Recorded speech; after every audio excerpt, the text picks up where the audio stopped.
नाशिकमध्ये होळीच्या 5व्या दिवशी रंगोत्सव रंगपंचमी साजरी केली जाते आणि नाशिकच्या रंगपंचमीचं वैशिष्ट्य म्हणजे शहरात असलेल्या पारंपरिक पेशवेकालीन अशा पद्धतीच्या राहाडी।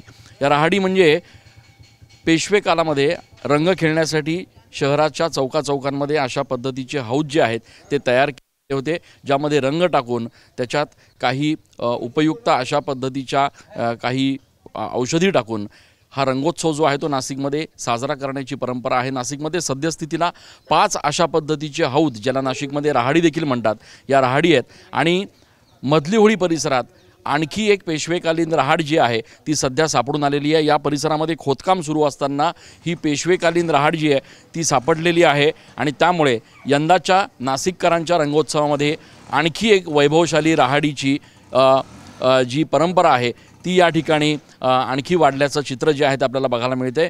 काय तुम्ही अजूनही पालकत्वाची वाट पाहताय? 95,000 पेक्षा अधिकच्या कुटुंबाचे आयुष्य आनंदाने भरले आहे। आजच कॉल करा आणि मिळवा फर्टिलिटी ट्रीटमेंटवर सूट आणि सर्वांना द्या आनंदाची बातमी।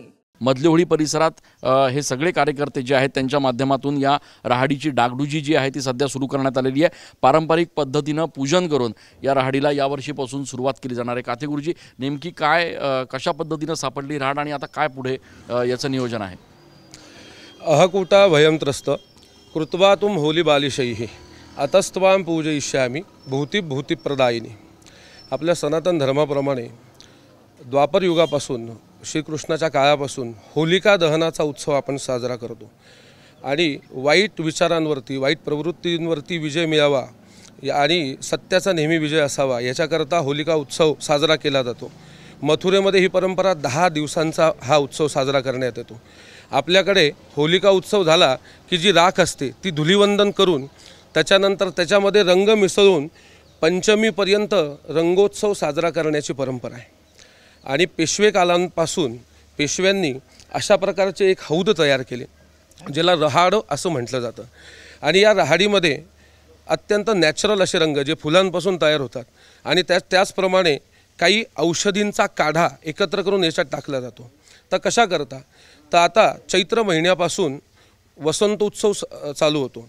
या वसंत ऋतू बदल झाला की उन्हाळ्यामध्ये चर्मरोग प्रत्येक माणसाच्या शरीराला लागतात, जसं घामोळ्या येतात, लहान मुलांना काही त्रास होतात। तर या त्रासांपासून मुक्ती मिळावी याच्याकरता अशा प्रकारच्या हौदाची निर्मिती आहे आणि याच्यामध्ये औषधीयुक्त जल आणि उत्तम प्रकारचे रंग टाकून त्याच्यामध्ये स्नान करायचं आणि त्याच्यानी ही सगळी शुद्धी करायची, हे याचं मुख्य कारण आहे। मात्र आत्ताच्या स्वरूपामध्ये ज्याला आपण रंगपंचमी म्हणतो, रंगोत्सव म्हणतो, तो आनंद द्विगुणित करता यावा याच्याकरता मधली होळी तालीम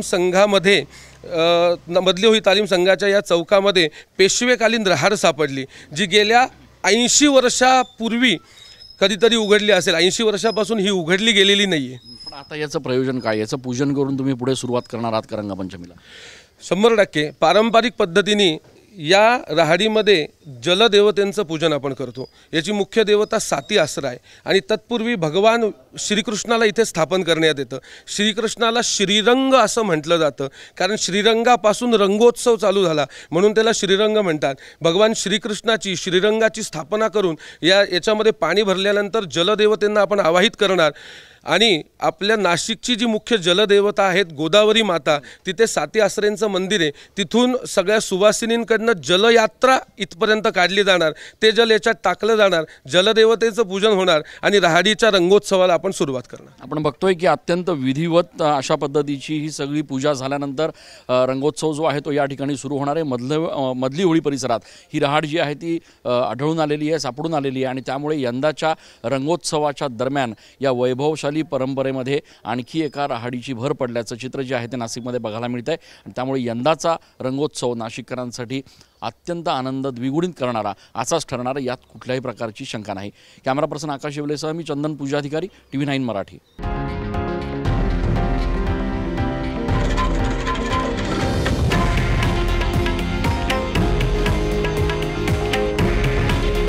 हे आहे देशातील नंबर 1 न्यूज नेटवर्क आणि आपण पाहत आहात TV9 मराठी। काळजी तुमची, हित महाराष्ट्राचं।